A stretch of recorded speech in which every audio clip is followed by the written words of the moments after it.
Hello everybody, it's Non-Scene News here, and today we've got a lot of updates today. So the first news is coming from the Russian city of Grozny in Czechia. So we've got news that a truck was attacked in the Russian city of Grozny in Czechia. So one soldier was killed and another was wounded. The search for the attackers is still ongoing. So if you can see here in your bottom left corner, we can see a picture of one of the military vehicles that was shot upon. A couple of soldiers were driving this truck, and it seems that they got ambushed in the city, and one soldier died. So there was an ambush in the Russian city of Czechia.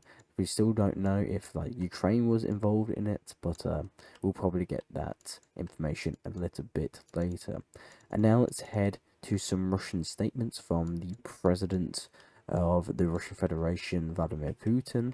So he made some key statements on the situation in the Russia's Kursk region at a meeting of the permanent members of the Russian Security Council.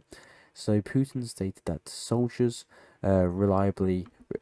he said that Russian soldiers reliably repel all Ukraine's counteroffensives in the Kursk region. The Ukrainian commanders try to conceal their encirclement in the Kursk region from soldiers, but this does not change the situation.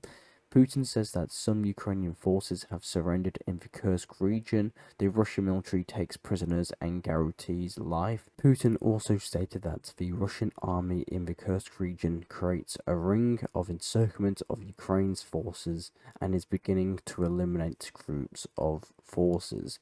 So very big news. Very interesting statements from Putin when talking about the Kursk area.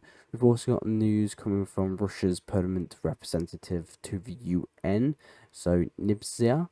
So he stated that Russia has reliable information that Western intelligence agencies were preparing Ukrainian sabotagers groups for provocations at nuclear power plants in Russia, stated Russia's permanent representative to the UN. So apparently Russia has reliable information that Western intelligence agencies are and were preparing Ukrainian sabotagers groups for provocations at nuclear power plants. We've also gotten some more statements coming from Putin. So Putin held an interview with the program 60 Minutes on Russia's One TV channel. So Putin stated that Moscow and North Korea will decide for themselves whether and how to apply the article of the Treaty of Comprehensive Strategic Partnership concerning military assistance, Putin said in an interview in the program of 60 Minutes. So Putin's not really denying that North Korea is sending equipment to Russia. We've also got news that the North Korean Deputy Foreign Minister Kim Jong-gui said that sending North Korean troops to Russia, if it had taken place, would have been in accordance with international law. So very interesting statements. So if there is North Korean troops in Russia, apparently it is in accordance and follows all treaties of the international law, stated North Korea's foreign minister. We've also gotten some news coming from the Turkish President Erdogan at the BRICS summit. So he stated that Turkey intends to develop relations with BRICS. Trade in national currencies allow for the liberation of bilateral trade from currency pressure. Israel's violation can be stopped by imposing an arms embargo. The Turkish government will independently decide on the second regiment of S-400s. Turkey also hopes for the constructive steps towards normalization with Syria in the future. So that was stated by Erdogan and in a meeting with Putin in the BRICS summit. So very interesting news. And now let's head to some Ukrainian updates. We've got news that over half of Russian artillery shells now come from North Korea. According to the intelligence from Ukraine and South Korea, more than 60% of the Russian artillery shells recently used by the Russian army were supplied by North Korea, while only 30% were Russian made and 10% came from Iran, reports Bloomberg. So since August 2023, North Korea has sent approximately 8 million 122 millimeter and 152 millimeter shells, around 100 Hwasong 11 KN-23 ballistic missiles, and Bulsa 4 anti-tank weapons to Russia. So this is according to Bloomberg. So obviously, just take this with a pinch of salt. We've also got news that the first North Korean soldiers have already arrived in the Kursk region, the main intelligence of Ukraine GUR claims. According to the Ukrainian intelligence, the first units of the North Korean military trained at the training grounds in Russia's Far East have already arrived in the Kursk region on October the 23rd. The training and the coordination of the North Korean troops is allegedly taking place at 5 military training grounds of the Russia's Far East military district, according to estimates by the Ukrainian intelligence. The number of North Korean troops that is currently training in Russia's Far East is about 12,000 people, including 500 officers, including 3 generals. So this is stated by Ukrainian intelligence. So very interesting news again. And now let's head to some political updates in Ukraine. So Ukraine has submitted a document to the UN regarding its accession to the Rome Statute. So this means that starting from January the 1st, 2025, Ukraine will officially join the Rome Statute. So the Rome Statute is the court and is a treaty that established the International Criminal Court. And obviously under the International Criminal Court, Putin is a war criminal under that, under the Rome Statute. So this is why Ukraine is joining it. So very big news. We've also gotten some news that Ukraine and Bulgaria have begun negotiations on security agreement. The parties have agreed on a timeline to further talks to prepare the final text of agreements as soon as possible. So Bulgaria and Ukraine parties meet and negotiate on Ukraine's security. We've also got news that according to the head of the local Ukrainian admission, Fedorov, has some news for Ukrainians. So he stated that there might not be electricity in Zaporozhye all winter. So according to the head of the local Ukrainian administration in Zaporozhye, he stated that I tell everyone that we must prepare for the fact that there will be no electricity at all, but let's prepare for the worst. So this is according to the local Ukrainian administration, Fedorov. So very big news. We've also got news of some arms deliveries to Ukraine that Rheinmetall, so Germany, has delivered 20 more Marder infantry fighter vehicles to Ukraine. The German company Rheinmetall delivered additional 20 Marder infantry fighting vehicles to Ukraine at the end of the third quarter of 2024. We've also got news that Czech support on the ground has provided a new anti-tank and a demining machine has been delivered to the Kharkiv region. So the Czech Republic has just delivered the Bonza 5 demining machine, and it has been delivered to the Kharkiv region. So very big news. We've also got news that Canada has delivered a batch of LAV-6 ACSVs, armored personnel carriers, to Ukraine in September 2023. Canada promised to send 50 of these APCs over 3 years.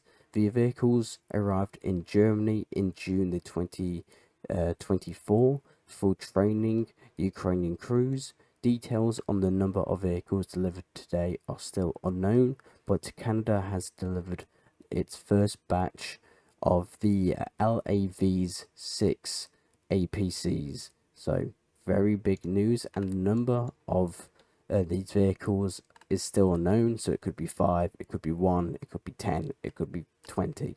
We've also gotten some news and a video coming from the vice president candidate of the Republican Party in America. So JD Vance shared his view to a question that does Ukraine have to give up its territory? So this video is about a minute long, so give it a watch. Do you think Ukraine will be put into a situation where it has to cede some of the land that Russia had taken during this conflict? I honestly think that the Ukrainians are going to have to make that decision themselves. But Chris, man, they're already so exhausted. When you talk to, Ukrainian leaders, especially in private, but even in public, they're starting to say this now. They're saying this can't go on forever. They don't have the manpower. They don't have the equipment. They don't have the money. And so I think ultimately, again, Ukraine is going to have to make that decision. Russia is going to have to, of course, make the decision about what it will do to stop the fighting. But we're going to have to get these guys together. We don't have to like Russia. We don't have to agree with them invading, but we've got to get them together and engage in some real diplomacy, or this thing's going to go on forever. But do you think America's starting position should be you got to give back what you took, or do you think that's part of the compromise? I think that our starting position should be the killing must stop, and we're going to use American power to bring about peace in the world. That's what I really believe. I mean, I'm a Christian. Blessed are the peacemakers. Unfortunately, American foreign policy is far too often used to exacerbate and prolong conflicts. I want American foreign policy to be about bringing about peace wherever we can. Very interesting statements coming from JD Vance there. And now let's head to Moldova. We've got news that the final results of the first round of the presidential elections announced in Moldova. So the Central Election Commission of Moldova has published the final results of the first round and will later release scanned protocols from all polling stations, of which these are more than 2,200. According to the final results, the incumbent president Mari Sandu has advanced to the second round with 42.49% of the votes, receiving support from 656,000 voters. The Socialist Party candidate Alexandra has received 25% of the vote, and or 401,000 votes. So interesting news. The first round of the presidential elections in Moldova has finished, and I'll keep you updated on that. We've also got news that Lithuania will begin to dismantle power lines with Russia and Belarus in the spring of 2025. The Republic's power grid operator Ligrid stated. So Lithuania will be dismantling power lines that connect to Russia and Belarus. We've also got some news coming from Estonia that the Estonian bill submitted a draft to ban churches tied to Moscow. So churches apparently tied to Moscow will be banned soon, but this hasn't gone in yet. So I'll just take this information with a pinch of salt. We've also got news coming from Belarus that according to Lukashenko, the president of Belarus, both US presidential candidates are idiots. So the Belarusian leader has branded the American election as a terrible and stupid show. According to Lukashenko, neither Harris or Trump could possibly get elected in Belarus or Russia. The Belarusian president, Alexander Lukashenko, said on Wednesday, calling both candidates idiots. So that's coming from Lukashenko.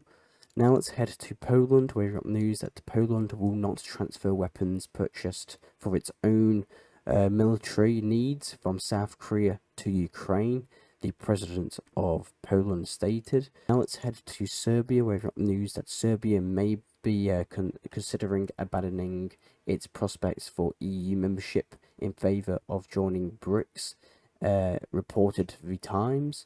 So President Alexander Vučić has raised a question about Serbia's future in the EU and hinted that the country might align itself with Russia and China-led alliance, so BRICS. So very big news. We've also gotten some news coming from the Dutch Defence Minister Ruben. So The Dutch defense minister confirms Russia has deployed at least 1,500 North Korean soldiers. The first special units have arrived in Russia and are expected to be deployed in Kursk. So the Dutch defense minister has now confirmed that Russia has deployed at least 1,500 North Korean troops to the Kursk region in Russia. Now let's head to Spain. The Spanish Prime Minister said that half of Spain's economic growth is provided by migrants. So, moreover, the Prime Minister believes that migrants will save Europe from the demographic winter. According to the National Institute of Statistics, Spain's population growth is solely due to foreigners. So, meanwhile, the majority of Spaniards support sending illegal migrants to foreign temporary detention centres, as Italy is already doing. According to the results of the surveys conducted by the DYM Institute, 56% approved of this measure, 28% were against it, and the rest did not yet decide. So the Spanish Prime Minister said that half of Spain's economic growth and population growth is provided by migrants. Now let's head to Lisbon, the capital city of Portugal. So African migrants in Lisbon, Portugal, are rioting after a local African criminal was shot dead by Portuguese cops after he attacked them first with a blade. So the riots started. So you can see here in your bottom left corner, we can see street fires of buses. We can see riots take place in the capital city of Portugal. So I haven't done my research on the actual police case on this, but all I know is that Portuguese cops shot an African man with a blade, and riots have popped out in Lisbon. And now let's head to Great Britain, where we've got news that King Charles III acknowledges painful history amid calls for slavery reparations at the Commonwealth Summit. So, King Charles III has told world leaders that none of us can change the past, but that nations can commit to finding creative ways to right inequalities that endure, as calls for reparations to previous colonized places of the British Empire call. So the 75-year-old monarch was speaking to leaders of the 56 Commonwealth nations at the Commonwealth meeting, or the CHOGM meeting, which is this year being held in the Pacific island of Samoa. So he's addressed that Britain calls for reparations to Commonwealth nations. So very big news. And we've also got news that Keir Starmer says that the UK will not accept demands for reparations. So the king is saying one thing, and the government is saying another thing. So Keir Starmer, the Prime Minister of the United Kingdom, says that the UK will not accept demands for reparations. So big news.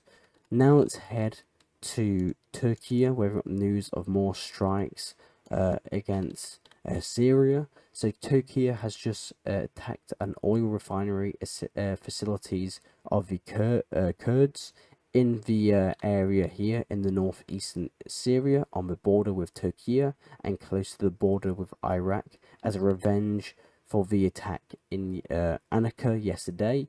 So if you remember, yesterday there was a terrorist attack that the Turkish authorities had evidence that it was linked up to Kurdistan apparently. So Turkey is still undergoing strikes against Kurdistan or Turkestan troops in Syria and Iraq. So if you can see here in your bottom left corner, we can see the oil facility that was hit by Turkish forces. So very big news. And now let's head to Armenia, where we got news that Armenia is to purchase Indian-made Pralay ballistic missiles. So the missiles is capable of hitting targets at a distance of up to 500 kilometers, as well as performing maneuvers at the final stage of flight to overcome missile defense systems. So Armenia is to purchase these Indian Pralay ballistic missiles. The number of missiles are unknown, so and the delivery dates are also unknown. We've also got news that parliamentary elections in Georgia begun, and we've also got news that after the parliamentary elections that was finished in Georgia, the Republic of Georgia's ruling party claims election victory. So the parliamentary elections in Georgia happened, and the Republic of Georgia's ruling party claimed victory. So very big news, and the newly constituted Georgian parliament will begin its work even if the president does not schedule the first session, the prime minister added. So there's a bit of unrest regarding the victory. It seems that there was a lot of protests regarding the parliamentary elections in Georgia. We got a lot of videos of people trying to rig the election. There was people who stormed polling stations and tried to flip the polling stations around. But very interesting news, and the Republic of Georgia's ruling party claims election victory. So very big news. And now let's head to probably one of the biggest or the biggest news today, and it's coming from Iran. The Israeli Air Force carried out a limited strike on military targets in Iran tonight. So the launches were carried out from fighter jets, including those operating from Syrian airspace. Among the affected objects was positional areas of air defense forces, places of missile production, and a number of military centers in the Iranian province of Tehran and other southern Iranian provinces. So the night attack was the first ever Israeli military operation directly on Iranian territory, for which Israel authorities officially claimed responsibility. So the operation was named Days of Repentance. So very big news. We've gotten some actual videos of the attack. So you can see here in the bottom left corner, we can actually see the smoke, the amount of smoke of that was coming out of burning factories. So you can see here in the bottom left corner, we can see some air defense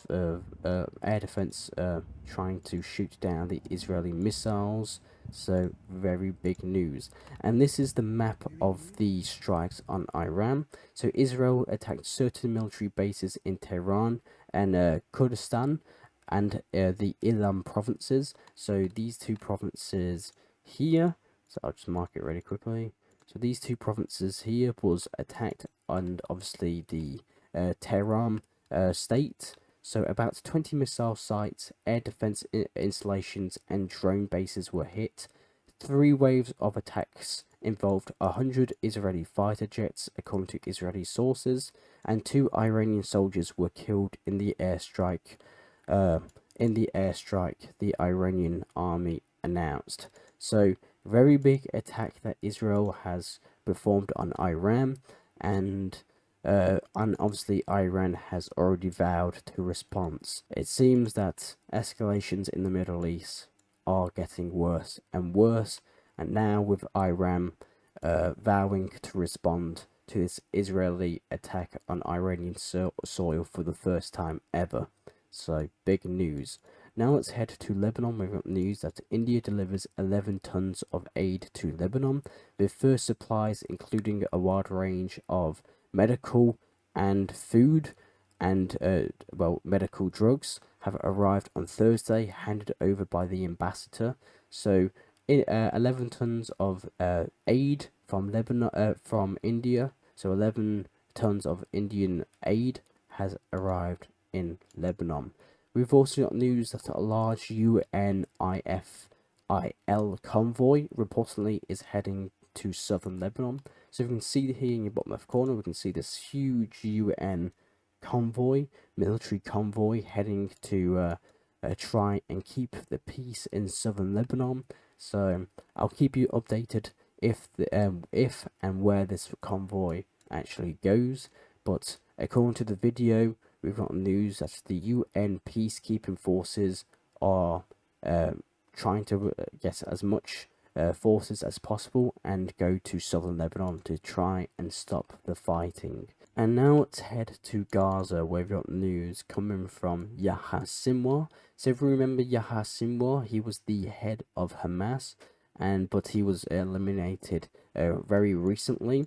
And Yahya Sinwar, the head of Hamas, handwritten instructions on Israeli hostages was published.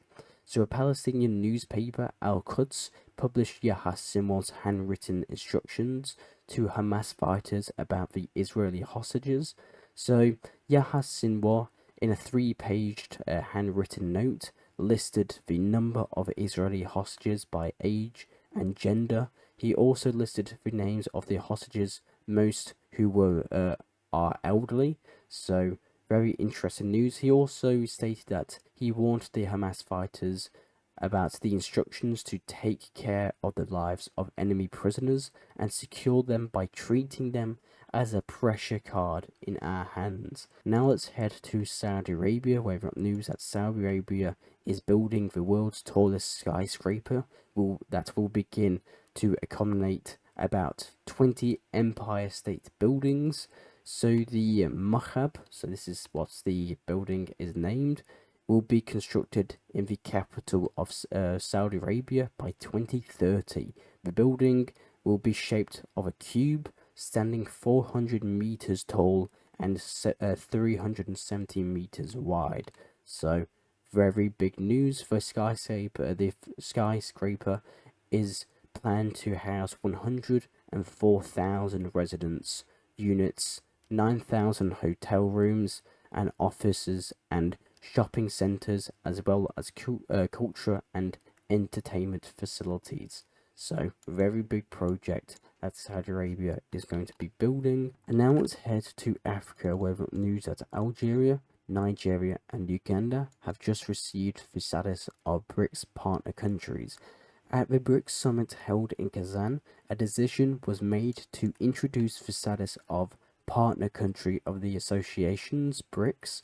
It has already been received by 13 other countries, including now Nigeria, Algeria and Uganda. So the other 13 partner nations of BRICS are Turkey, Kazakhstan, Uzbekistan, Belarus, Bolivia, Cuba, Indonesia, Malaysia, Thailand and Vietnam.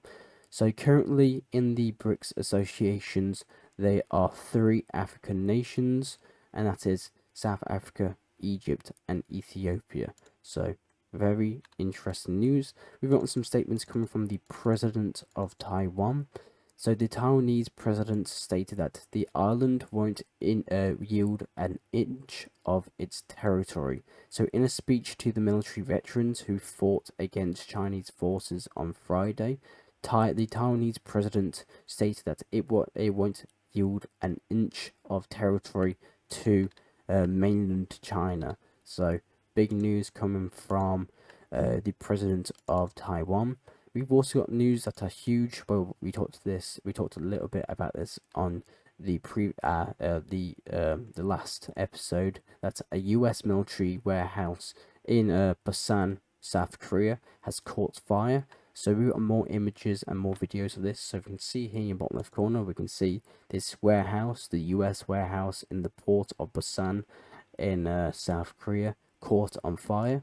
We still don't know what was actually in the warehouse, what military equipment was in their warehouse, but I'll keep you updated if we get the news on that. And now the last news come from Indonesia, and according to the Indonesian Foreign Ministry, the country intends to join BRICS. So very interesting news, and there is no American news or other news come today, and that's all the news I actually have for you today. I am Lancing News. I'll try and provide you news that medias around the world do not show you. I do these videos hopefully daily, so consider subscribing and liking. Thank you very much for watching, and I'll see you all later. Bye.